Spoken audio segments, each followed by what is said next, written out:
Hi, good evening. നമ്മുടെ health wealth tip 5 എന്ന YouTube ചാനലിലേക്ക് ഏവർക്കും സ്വാഗതം.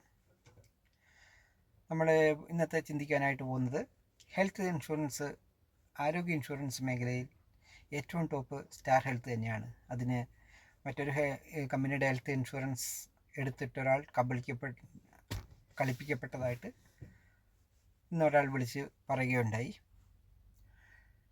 ഒരു 2018 ഒരു കെയർ ഇൻഷുറൻസിൻ്റെ പോളിസി എടുത്ത ഒരാൾ, ഹസ്ബൻഡും വൈഫും ഒരു കുട്ടിയും കൂടെ പോളിസി എടുത്തു.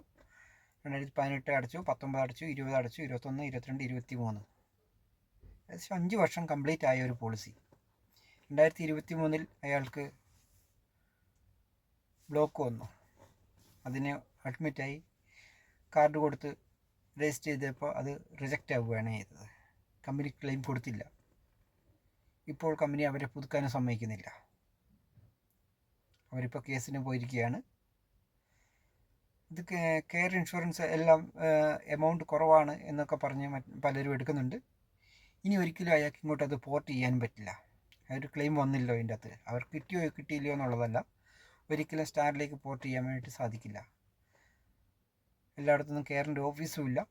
അതിലേക്ക് ഒരാൾ ഇപ്പോൾ അതിൽ പെട്ടുപോയിട്ട് 5 വർഷം കണ്ടിന്യൂ ആയിട്ട് ഒരു അസുഖം വന്നില്ല. 5 വർഷം പോളിസി അടച്ചു. 5ാമത്തെ വർഷം അയാൾക്ക് ബ്ലോക്ക് വന്നപ്പോൾ കമ്പനി കൊടുക്കുന്നില്ല. ഇതാണ് അവസ്ഥ. നമ്മളുടെ സ്റ്റാർ ആണെങ്കിൽ എത്ര PED ഉണ്ടെങ്കിൽ അതിൻ്റെയൊക്കെ കാലാവധി 3 വർഷം വരെ ഉള്ളൂ, അല്ലെങ്കിൽ 4 വർഷം. പോളിസിക്ക് അനുസരിച്ച് 3 വർഷം അല്ലെങ്കിൽ 4 വർഷം. ഇയാൾക്ക് ഒരു അസുഖവും ഇല്ലാത്ത ഒരാളാണ്. പെട്ടെന്ന് ബ്ലോക്ക് വന്നതിന് പെട്ടെന്നല്ല, ഒരു 5 വർഷമായി പോളിസി എടുത്തിട്ട്. അപ്പോൾ ഇത് മുന്നേ ഉള്ളൊരു അസുഖമായിരുന്നു, അത് മറച്ചു വെച്ചു എന്നും പറഞ്ഞാണ് കെയർ ഇൻഷുറൻസുകാർ അതിനെ റിജക്റ്റ് ചെയ്യാനുണ്ടായ കാരണം. സ്റ്റാറിൻ്റെ ഭാഗത്തുനിന്ന് ഒരിക്കലും അങ്ങനെയൊന്നും ഉണ്ടാകത്തില്ല. അത് കമ്പനിയുടെ നിയമപ്രകാരം എല്ലാ കാര്യങ്ങളും അവർ അറിയിച്ചിരിക്കും, ബോണ്ടിൽ അറിയിച്ചിരിക്കും.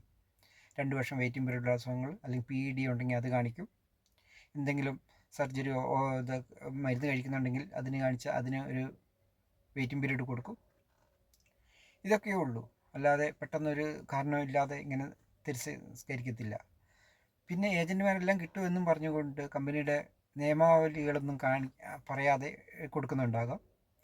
അതിന് പിന്നെ കമ്പനിയെ കുറ്റം പറയാനായിട്ട് പറ്റില്ല, അത് ഏജൻറ്റുമാരുടെ തെറ്റാണ്. അതുകൊണ്ടാണ് നമ്മൾ പറയുന്നത്, നല്ല രീതിയിൽ അന്വേഷിച്ച് നിങ്ങൾക്ക് വിശ്വസ്തയുള്ള ഏജൻറ്റുമാരിൽ നിന്ന് മാത്രം പോളിസി എടുക്കുക. അതായിരിക്കും നല്ലത്. അപ്പോൾ ഇന്നത്തെ വിഷയം അതുമാത്രമേ പറയുന്നുള്ളൂ. നാളെ വേറൊരു വിഷയമായിട്ട് വീണ്ടും കാണാം. നിങ്ങൾക്ക് ആർക്കെങ്കിലും പോളിസി വേണമെങ്കിലും, നിങ്ങളുടെ ബന്ധുമിത്രാദികൾക്കോ സഹോദരങ്ങൾക്കോ ആർക്കെങ്കിലും നിങ്ങൾ എടുത്തിട്ടുണ്ടെങ്കിൽ, മറ്റുള്ളവർക്ക് വേണമെങ്കിൽ നമ്മളുടെ നമ്പർ ഷെയർ ചെയ്യുക.